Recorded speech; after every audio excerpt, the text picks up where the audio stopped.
a radio announcer. And she suggested that I apply for the job. Now I did, and I went for an interview. And halfway through the interview, the manager stops me and he goes, I don't think you're meant for radio. No, I'm shocked and sad because you run the biggest company in the country and you're basically telling me that I am not enough for your company.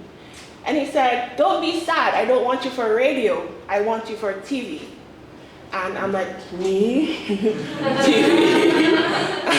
I'm too shy for TV. I rather when people don't see me, I rather be working in the background. And he said, nah, I think your voice, it can bring the nation together. Let's do something. Let's do news reporter instead of radio announcer. So for 3 years, I worked here at SVG Broadcasting Corporation as a news reporter. I also anchored a weekend program, which was basically a recap of all the major news stories we did for the week. And this was my dream job. I didn't think I would like it as much as I did, but when I left, I cried like a baby. It was good to be moving on, but I felt like I had already reached where I needed to get to. And leaving that job was hard, but deep down, I had to take a chance on myself. And August of that year, I left, and I think this was my last major news story, because when I told them I was leaving, they decided to just, decrease my sight from the public so no one would be like, oh, she just left. It would be like, oh, she was leaving because we didn't see her as much. So maybe we can look at it after we finish. I don't want to take up too much time, but we'll look at it after. Okay? So how about now? I'm a part-time English teacher. I've been teaching English here in Taiwan since 2019. Currently I work at Peter Bear in Bada, and it's pretty good. As I said, I like to teach people. And for me, every time I get a group of students, it's like opening their minds to something different, and it's very enjoyable. I also contributed to a publication. Now, this book is called Global Wings, Flying to St. Vincent and the Grenadines. And it was so good to use the skills I had to write the story, as well as share the culture of my country, because this book is being shared with elementary level students across Taiwan, and I wrote that. Well, I helped to write it, so I feel proud that I was able to do that. And other than that, I'm a business owner, as I said before. I operate a handmade jewelry business, customized, of course.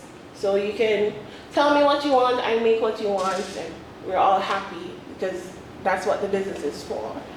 And it's called Beads by Audia. Okay? So if you want to check everything out, you can check Beads by Audia out. This is our Instagram page. And yeah, I'm gonna move it. I don't want to be doing free publication. 1, 2, 3. Wait, she said wait. Okay. Okay. Ready? I guess if you find it, you can share it with everyone. We have so many customers.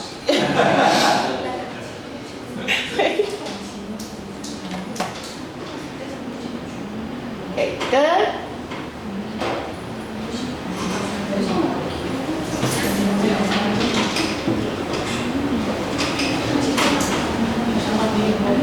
Okay, so 5, 4, 3, 2, 1. I guess you can always type the name of the business in if the QR code is giving you a problem. Okay, so what I gained or value most from my experience as so many jobs I did before. So the first thing is I learned how to remain true to myself and trust myself more. I became more open-minded about the jobs I was taking, the people I was around. I learned to take a chance on myself, and I got better with time and self-control. I learned that it's okay to not know what you're doing or what the next steps would be. And I learned to trust the process, which is why we're here today. Okay, so let's begin with remain true to yourself and trust in yourself. So from a young age, my mom always said, when I asked, do you trust me? She would say, do you trust yourself? And I learned that if you trust yourself to do a job and you give it your all, your employer is going to trust you to do it.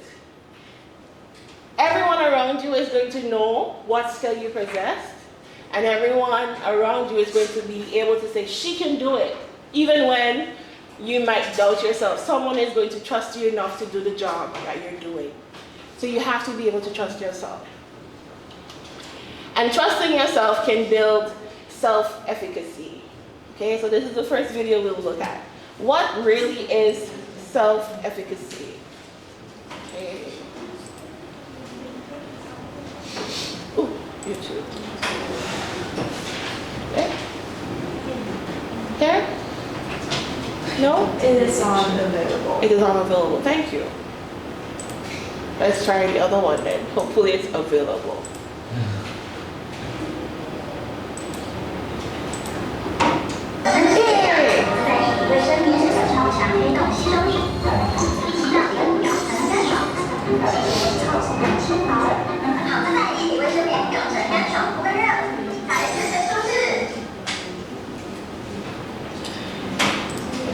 Self-efficacy is another term for self-belief.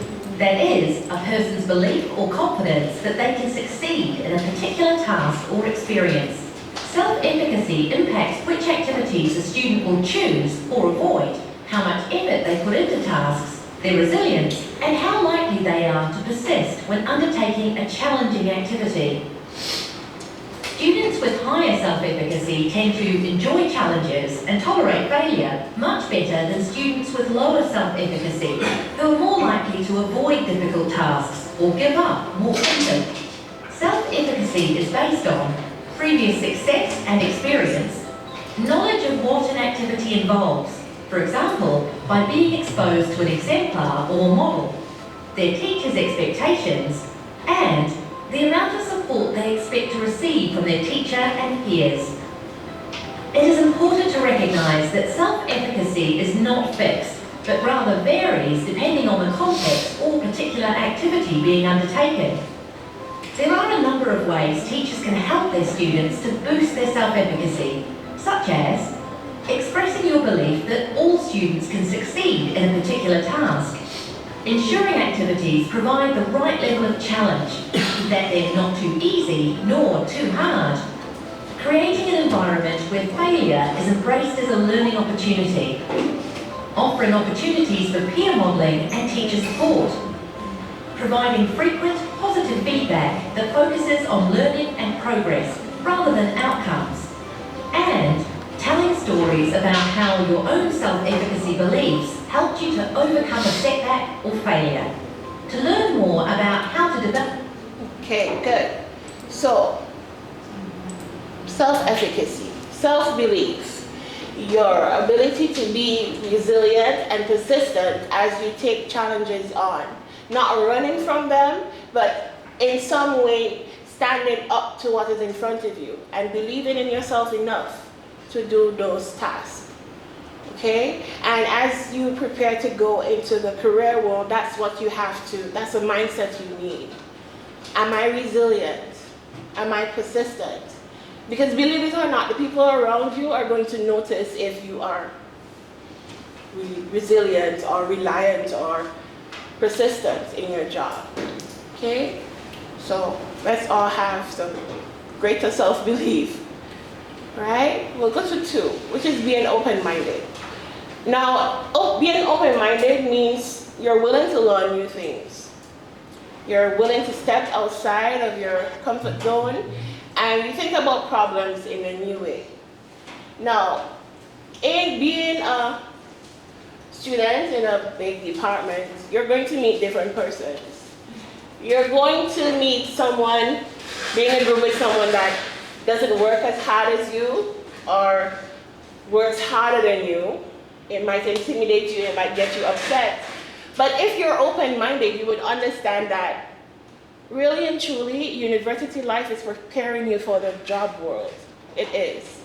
Because when you get a job, when you go to that interview, you're not going to meet the entire office. You're just going to meet maybe the human resource manager and the CEO. You don't know who your desk is going to be next to. And so you have to be open-minded to say, okay, well, maybe I won't like this person, but I have to work with them. I have a task to complete. This person is pretty slow, but I have to work with them. And it's something that maybe knocked me off my feet when I started to work, because I was of the opinion that maybe you're gonna be friends with everyone you work with, and that's not true. Someone is going to push your button. Someone is going to make you feel like, I'm gonna kill this person today, okay? But you don't want to do it, of course. And being open-minded, it helps you to work well with others, even if you can't tolerate what they do or what they say. And it helps you to just have a tolerance for everything you're doing around you, and being open enough to know that no 2 days are the same, okay? Today is not tomorrow. So whatever you're feeling today, it won't happen tomorrow. There might be bits of it that linger, but you're gonna push through it because you're open-minded. 3, I learned to take a chance on myself. That job, when the manager said I wasn't made out for what I applied for, it should have made me, believe less in myself.